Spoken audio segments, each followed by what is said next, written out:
Now at 5 and streaming on CrossroadsToday.com, a Texas family is devastated after a high school track meet turned deadly. We'll hear their emotional reaction. Plus, forecasters release their prediction for the Atlantic hurricane season. Find out how many storms we might see this year. And a closer look at how Crossroads first responders and officials are preparing well in advance for the upcoming hurricane season. We'll be looking at gusty winds for tomorrow, Friday, and they're warm. But on Saturday, cold front comes in. It actually cools us down. We'll have all the 7-day forecasts coming up in just a moment. Bloomington voters meet tonight to talk about the upcoming election and meet candidates. You're watching 25 News Now at 5. Good afternoon and thanks for being with us. I'm Shauna Curry. The family of a Texas high school student fatally stabbed at a track meet is speaking out. Police have charged another student with his murder. Here's Tiffany Liu. We're going to go to the vigil tonight. When you lose one of the most important people in your life, So many kids loved him. comfort can be found with those who love him. Just doesn't make any sense. Megan Metcalf got the call this morning. Just because the kid was mad, my son is not here anymore. And I don't understand it. Her 17-year-old son, Austin Maff, was at a UIL track meet at Kirkendall Stadium. Police say there was an altercation between two Frisco ISD students. I got a phone call from Hunter Austin's identical twin. screaming that Austin had been stabbed. Megan beat the ambulance to the hospital and saw him get taken in. Oh, he was the most amazing kid. Oh, so smart. He had college football. Guys looking at him to play in college. His goal was to play in college. While we were talking to Mom, Just to put your arms wrap around a support. Austin's brother This is Hunter. Did you want to talk to him? came outside. Hunter Metcalf was there when it happened. I tried to whip around as fast as I could, but I didn't see the stab. But then I look at my brother, and then I'm not going to talk about the rest. So that's just what I saw.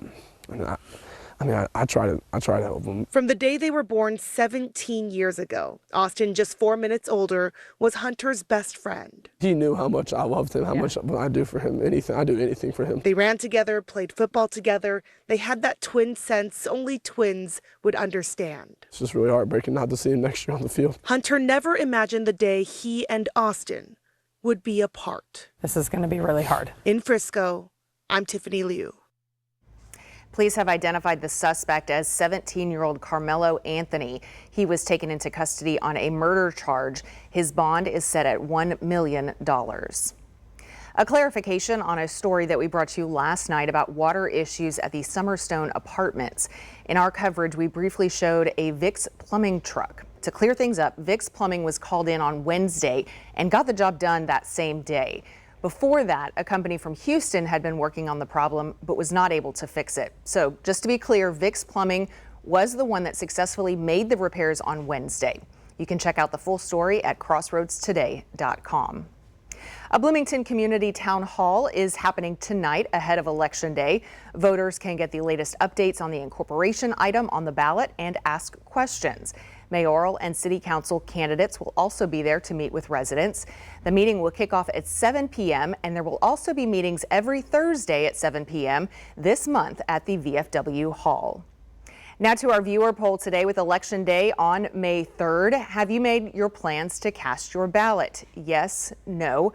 Yes or no? We want to hear from you. Visit crossroadstoday.com/vote to take part. 77% of our voters say they are planning to cast their vote on May 3rd. And a note, today was the last day to register if you're not registered already. So, keep that in mind as well. But continue voting. We'll have the latest results on 25 News Now at 6. Forecasters are gearing up for what could be a very active Atlantic hurricane season running from June through November. Experts at Colorado State University dropped their early predictions, and it looks like we're in for a busier than usual season, expecting 17 named storms. Of those, 9 could become hurricanes and 4 may strengthen into major hurricanes. Researchers say a mix of atmospheric and oceanic conditions is setting the stage for plenty of storm activity. But as always, forecasters are just an estimate, not a guarantee. The season typically peaks in August, so we will be keeping a close eye on what develops in the coming months. And Crossroads officials are not waiting around. They're making sure that they are ready well before hurricane season kicks in. Today, the Victoria Community Center hosted the 2025 Midcoast Hurricane and Disaster Conference, bringing together a packed room of first responders, healthcare workers, infrastructure experts, public officials, business leaders, and industry professionals. And of course, our First Warn Storm team was there sharing their expertise. There you see Trey. And Mac was there giving a presentation as well. He's now back in the studio. And Mac, how was this year's event? Well, it was always good to see the people that we're going to work with when the disaster arrives. I mean, 30 years ago, we didn't do this. So it's great coordination. The state was there, the county was there, the city was there, we were there, and all of these professionals that are now working together to make sure that you get the right information and you get the right necessity for any kind of evacuation. So we'll certainly be talking more about that as the year goes by. We have no shower activity around our area, but there's some possible over the weekend. The big stuff is happening in the Midwest or the Central Plains again after they had a horrible night last night. We'll talk about it coming up in a moment. All right, well, the storms that Mac was just mentioning, severe storms hit the midsection of the country today, spawning dozens of reported tornadoes. That includes Lake City, Arkansas, where twisters damaged houses and flipped cars. Forecasters say Arkansas and neighboring states could see additional storms and potential tornadoes through Saturday. This outbreak has already killed at least 7 people. Texas lawmakers are considering a telehealth expansion for your pets. Some vets aren't on board, though. To read this full Texas Tribune article, visit crossroadstoday.com. And remember to subscribe to our YouTube channel, Crossroads Today. Hit the like button and click the notification bell. Stay with us. Straight ahead on 25 News Now at 5. El Campo health officials have the confirmed results of a suspected measles case. Plus, new tariffs are kicking in. A look at 5 ways experts say you might feel the impact.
The White House has let go of at least 3 National Security Council staffers, according to multiple sources familiar with the situation.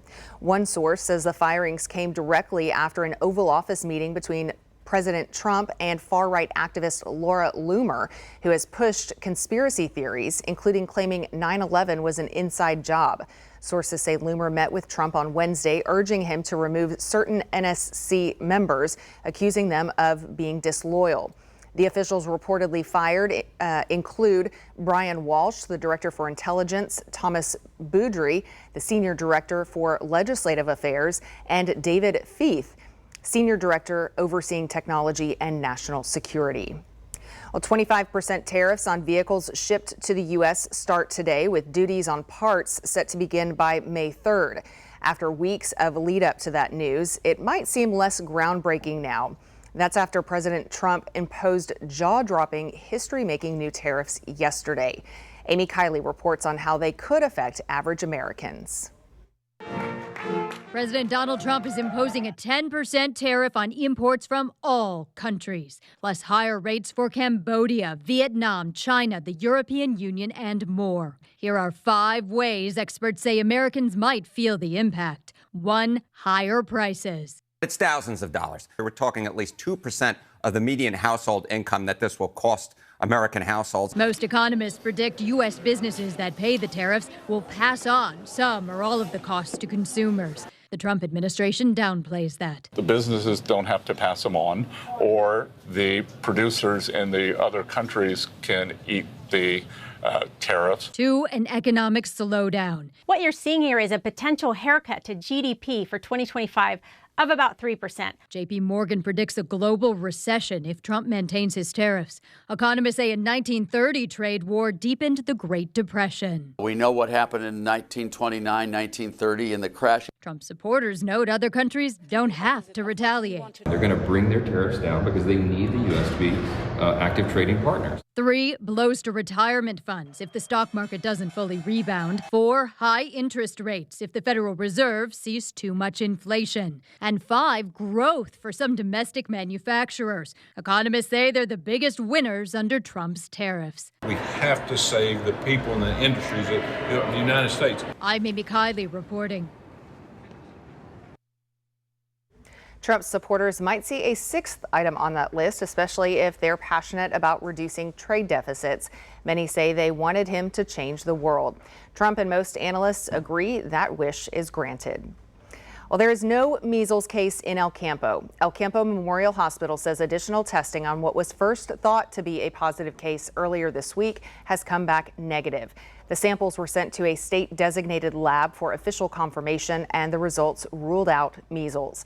On Tuesday, the hospital had reported a presumptive case in an adult showing measles-like symptoms, but now we know it's not measles after all. CVS Pharmacy is fighting back against the Department of Justice's opioid lawsuit. Attorneys for the largest pharmacy chain in the U.S. are asking to have a majority of claims dismissed by a federal judge. Officials have accused CVS of violating the Controlled Substances Act by purposely filling invalid prescriptions. In a 45-page motion filed Tuesday, CVS lawyers say prosecutors never provided key facts, including the identities of the doctors who prescribed medication. Prosecutors have until June 4th to file a response to the motion. Gender-affirming hormone therapy may help with mental health. A new study revealed transgender, non-binary, and gender-diverse patients who were given hormones had a 15% lower risk of moderate to severe depression. The study analyzed data from nearly 4,000 patients from 2 health centers in Boston and New York.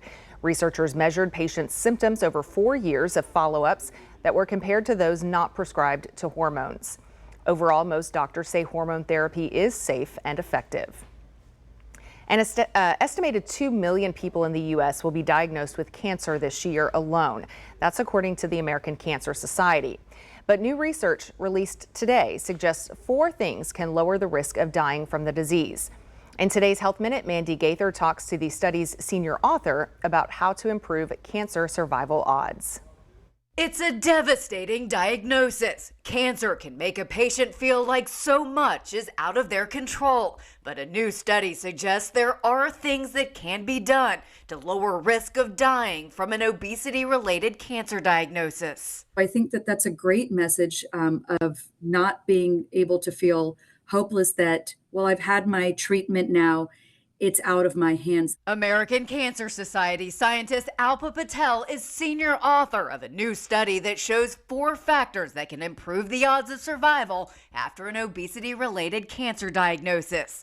Avoiding obesity, staying physically active, eating a healthy diet, and limiting alcohol intake. Patel says survivors of non-smoking obesity-related cancers studied in the U.S. who mostly adhered to these healthy lifestyle choices after their diagnosis had a 24% overall lower risk of dying compared to those who didn't make as many healthy choices.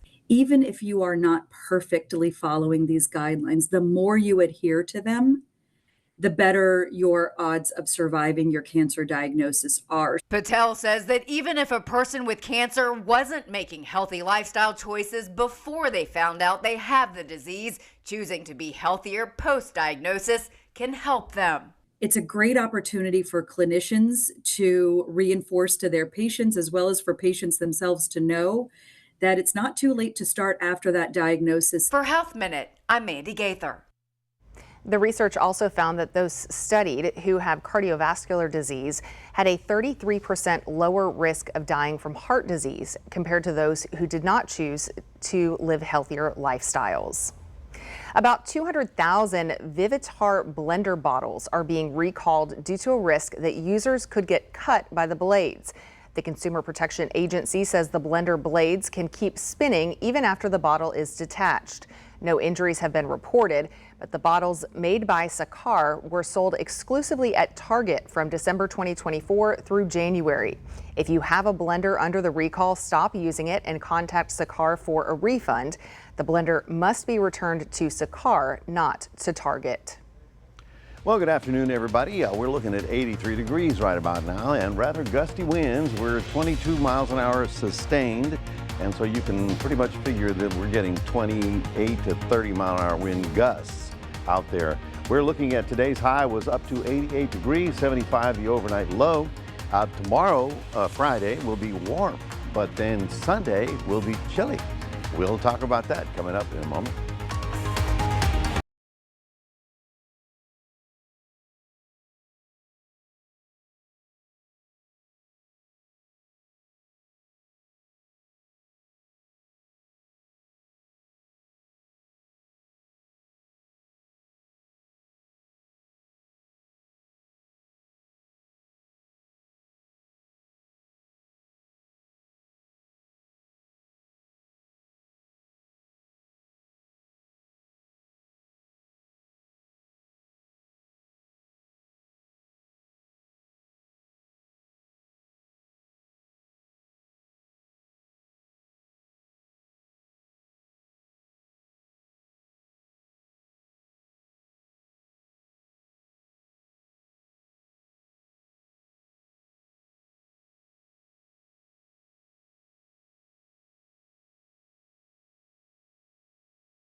Well, we have no shower activity around our area. We have, of course, the cloud cover and the gusty wind. The gusty winds will be continuing to blow tomorrow, but you got to know which way the wind is blowing to know what the temperature is going to be. We'll talk about that in a moment. Again, in the Midwest, let me see. There's Texarkana, which is getting a big storm right now. There's Little Rock. They're getting pounded.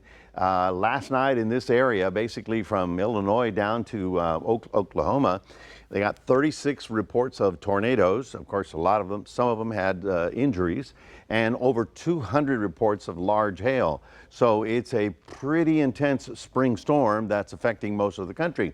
For us, we still have the wind advisories up and down the crossroads, of course, up 59 toward Houston, all the way into Louisiana. So far, so good. If you're farther inland, San Antonio doesn't appear to have the winds that we're getting. But tonight, again, in this red, you have the severe possibility, or the possibility of getting severe thunderstorms and tornadoes out here currently, possibly in the Oklahoma area. So it's going to be a long night for them as well.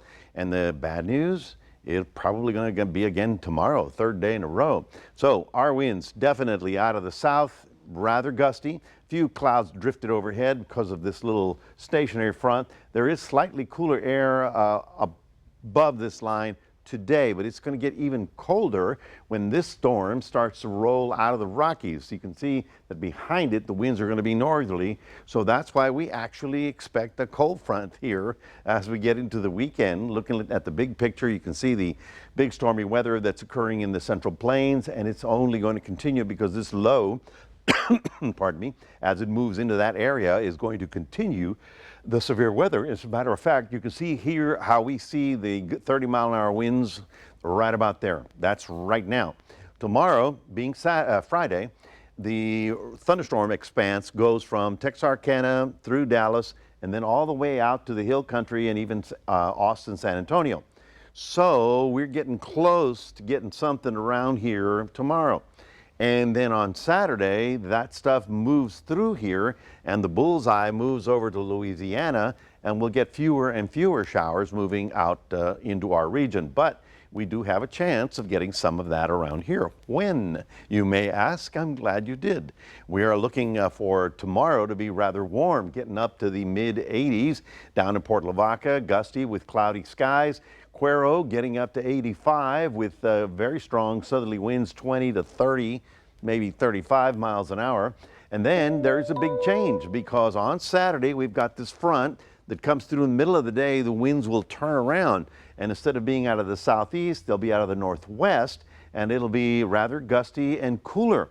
Now, it's still windy, but the temperatures will be dropping on Saturday, topping out at only 67 as a high on Sunday. And then we actually have some quieter weather with sunny skies and fairly mild weather for the early part of next week, which will be nice. It'll feel, more like springtime around here rather than the dead of summer. We, of course, will be watching it for you all week, so check out for the warm and humid weather tomorrow. That's your 7-day forecast, reminding everybody we do have a QR code. Love for you to scan that. Put Crossroads Today on your phone. And here's Shauna. Still to come on 25 News Now at 5. Apple took one of its worst financial hits in years. We'll have a look at what's behind the sudden drop.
Wall Street was rattled today, the day after President Donald Trump's historic tariff announcement spiked fears his policy could trigger a global recession. All three major indexes posted their worst day since 2020. The Dow lost 1,679 points. The S&P 500 lost 4.8%, while the Nasdaq was down nearly 6%. Oil is down $5.08 to $66.95 per barrel. Apple's stock took a big hit this morning, dropping nearly 9% shortly after the market opened. That's a $300 billion loss in market value. The sell-off comes right after President Trump announced sweeping tariffs on imports Wednesday. Now, Apple, which manufactures its devices in countries like China, Vietnam, and India, could feel the impact when bringing products into the U.S. If Apple's stock does not bounce back by the end of the day, this would be its biggest one-day drop since March 12th of 2020, back when businesses around the world were shutting down due to the pandemic. Ford is rolling out big discounts ahead of rising auto tariffs. Starting Thursday, nearly all Ford and Lincoln vehicles will get the employee discount as part of the From America for America deal running through June 2nd. It applies to 2024 and 2025 gas, hybrid, plug-in hybrid, and diesel models. But Raptors, the 2025 Expedition, Navigator, and Super Duty trucks are excluded. Ford is also offering a free home charger and standard installation on EVs through June 30th with its Power Promise deal. Volkswagen is telling its U.S. dealers it will break out the cost of the new tariff on the stickers that consumers look at while shopping for cars. About a third of Volkswagens sold in the U.S. last year were made there, so those sales will be unaffected.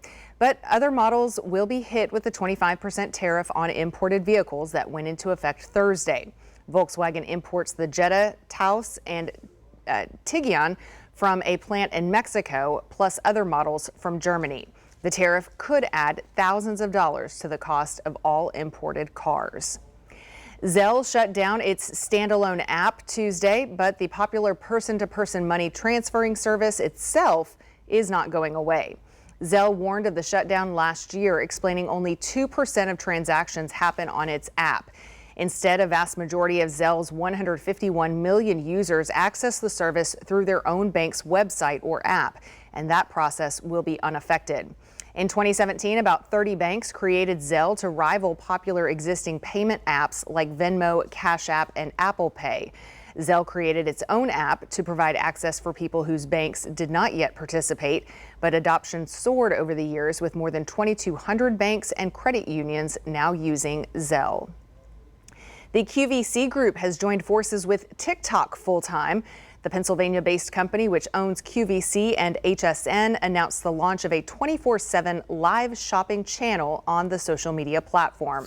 The CEO of the QVC Group says this deal will, quote, be a catalyst to transform shopping and discovery. Meanwhile, the clock is ticking for TikTok. The app, which is currently owned by a Chinese internet company, could be banned on April 5th if its U.S. assets are not sold to a non-Beijing business. Well, stay with us. Rev up your nostalgia. Why a vintage car club rolled into De Leon Plaza with century-old Model Ts. Tonight, President Trump's new tariffs begin taking effect. What this means for the prices you pay, plus tracking the life-threatening storms, possible tornadoes, and major flooding. World News Tonight with David Muir is America's most watched newscast.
Arm of vintage vehicles fills De Leon Plaza.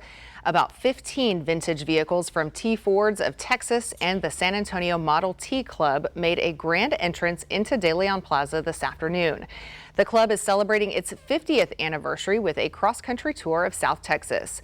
These century-old cars, which can reach speeds of about 30 miles per hour, took the scenic back roads whenever possible. It's not every day that you get to see such a remarkable collection of vintage cars. We do have a slideshow with more of them, more of these vintage vehicles on crossroadstoday.com. So they're always head turners when you do come across them. And you stop to think that, folks, you couldn't go 70 miles an hour.